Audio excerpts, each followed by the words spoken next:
নমস্কার বন্ধুরা, আশা করি আপনারা সবাই খুব ভালো আছেন আর আপনাদের আশীর্বাদে আমাদের দিনগুলো বেশ ভালোই কাটছে। বৃহস্পতিবার, তাই সকাল সকাল উঠে পড়েছি। উঠে আগে স্নান করেছি আর সাথে দেখুন অনেক কটা জামা কাপড় জমেছিল, সেইগুলো কেচে নিয়েছি। আজ আগে পুজো সারবো, তারপরে জামা কাপড় মেলবো। বৃহস্পতিবারে পুজো দেওয়ার পর কিছুটা সময় ছাদে ঘোরাফেরা করি, খানিক পর সে প্রসাদ তুলি। তো যে টাইমটা আমি বাইরে ঘোরাফেরা করব সেই টাইমটায় জামা কাপড়টাও মেলা হয়ে যাবে। গত বৃহস্পতিবারের এমন কাণ্ড, আমি বুধবার না বৃহস্পতিবার এটা বুঝতে না পেরে আমি আর পুজোই করিনি, যার জন্য রাতেরবেলায় আবার নতুন করে স্নান করে পাকুমকে নিয়ে এসে তারপরে সন্ধেবেলায় আমি লক্ষ্মী পুজো করে পাঁচালি পরে ঠাকুরকে ভোগ নিবেদন করি। আমার 7 বছরের বিবাহিত জীবনে এই প্রথম এই ভুল করলাম। আসলে কি হয়েছে জানেন তো, গত বৃহস্পতিবার 14 তারিখ ছিল। 14 তারিখ তো পাকুমের জন্মদিন, আর ও যেদিন জন্মেছিল সেদিন 14 তারিখের সাথে বুধবার ছিল, যার জন্য আমি বুধ আর বৃহস্পতিবারের মধ্যে গুলিয়ে ফেলেছিলাম। কি আছে ওর মধ্যে? কি আছে ওর মধ্যে? খাবার? কি টেস্ট! পাখুমটা এত বদমাইশ হয়েছে, এখন জল খাওয়ার সাথে সাথে এরকম আহ আহ করে। আর ওই যে ফ্লাক্সের ঢাকনাটা পেয়েছে সেটাতে এই জল খাওয়ার ভান করছে আর ওরকম করে আওয়াজ করছে। এই দেখুন না, টিফিন খাবো বলে এলাম, দেখছি ফ্রিজে আমি সেই দিন যে সিমুইটা বানিয়েছিলাম খানিকটা থেকে গেছিলো, সেটাই বার করে রেখেছে। তার সাথে টিফিনে দেখলাম তালের রুটি করেছে। আমার তো তালের যে কোনো জিনিসটাই ভালো লাগে, কিন্তু রুটির থেকে আবার লুচিটা আমার ভীষণ পছন্দের। রুটিটা যেন শুধু শুধুই খাওয়া হয়ে গেল, এত সুন্দর মিষ্টি হয়েছিল। সত্যি কথা বলতে তালটাও ভীষণ মিষ্টি ছিল, যার জন্য কোনো তরকারিরই প্রয়োজন পড়েনি। চলুন আজ আমার আরও একটা বন্ধুর সাথে পরিচয় করাই। এই যে একে দেখছেন, এর কিন্তু কোনো নাম নেই, এর সাথে আমার এমনিই পরিচয়, অনেক দিনের বন্ধুত্ব। কিন্তু দুঃখের বিষয় কি জানেন, এর সাথে আরও যে সাঙ্গপাঙ্গরা ছিল তারা আজ আর নেই। সবার প্রথমে একটা বুড়ো দাদু ছিল, তাকে আমি বুড়ো দাদুই বলতাম, তার কারণ অনেকটা বয়স হয়েছিল, তার একটাও দাঁত ছিল না। বার্ধক্যর কারণে সে মারা গেছে। আর এর সাথেও একটা মেয়ে কুকুর থাকতো, তার ছানাও হয়েছিল রিসেন্টলি, কিন্তু বাসে চাপা পড়ে সে মারা যায়। আর এর সঙ্গবাঙ্গর মধ্যে শুধু এ একাই পড়ে আছে, ভীষণ নিঃসঙ্গভাবে একা একাই ঘোরে।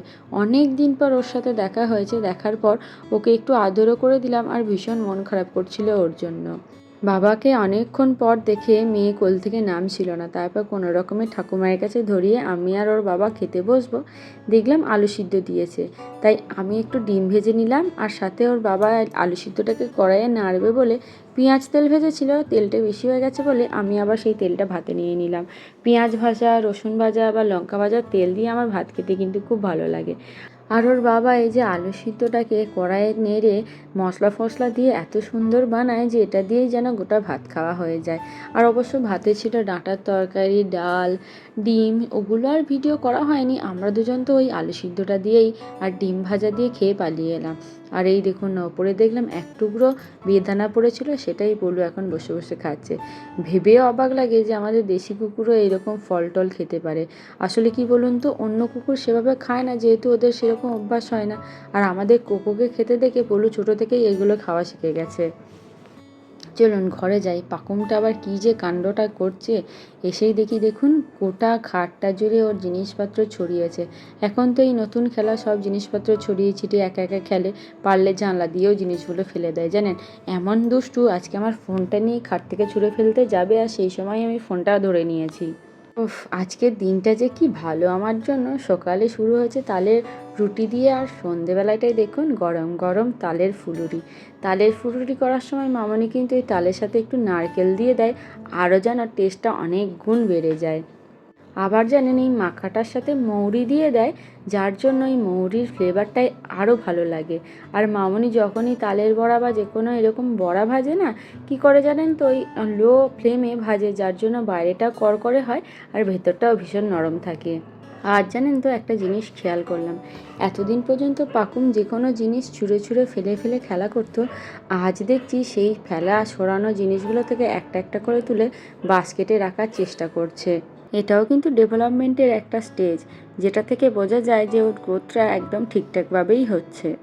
সবথেকে মজার ব্যাপার কি জানেন, আমরা ডিএলএড করার সময় চাইল্ড সাইকোলজিতে পড়েছি কোনো বাচ্চা 2 বছর বয়সেই যে কোনো জিনিস ধরে, যেমন বল ধরে ছুটতে পারে, কিন্তু আমার পাকুমের বয়স এখন 1 বছর, ও এখন থেকেই বল বা যে কোনো জিনিস হাতে নিয়ে ছুটতে পারে। সেই দিন এই ব্যাপারটা নিয়েই আমি আর পাকুমের বাবা হাসাহাসি করছিলাম আর বলছিলাম এখন মনে হচ্ছে নতুন করে আবার চাইল্ড সাইকোলজি লিখতে হবে। এই দেখুন, গল্প করতে করতে তালের বড়াগুলো রেডি হয়ে গেছে। এগুলো কিন্তু ভীষণ ক্রিস্পি হয়েছিল জানেন, আর খেতেও খুব টেস্টি হয়েছিল। আর কিছুটা মামুনি নিয়ে নিয়েছে বাটিতে ভাগ করে পিসিমণি আর জেঠিমাদেরকে দেওয়ার জন্য। আর তা করতে করতে ঘরে এসে দেখছি পাকুম ওর পিসির সাথে কি সুন্দর খেলা করছে। ওর পিসি এই বাস্কেটটার মধ্যে ওকে বসিয়ে দিয়েছে আর ভোঁ গাড়ি বলে ওকে টেনে টেনে খেলা করছে, আর সেটাই ও আমাকে ডেকে দেখাচ্ছে। আমি তো দেখলাম যে মেয়েটা যখন খেলা করছে এই সুযোগে ওকে একটু খাইয়ে নিই। অলরেডি তো 8টা বেজে গেছে, কিন্তু পাকুমটা এত দুষ্টু হয়েছে, যতবার ওকে ভাত খাওয়াতে গেছি মুখের ভাত বার করে ওর পিসিকে মাখিয়েছে। তাহলে বন্ধুরা আজকেকার মতো ভিডিওটা এইটুকুই থাক। যদি ভালো লেগে থাকে তাহলে কিন্তু একটু কমেন্টে জানাবেন, সাথে একটা লাইকও করে দিন। আর আমাদের চ্যানেলে প্রথম এসে থাকলে আমাদের চ্যানেলটা সাবস্ক্রাইব করে আমাদের পাশে থাকার একান্ত অনুরোধ রইল।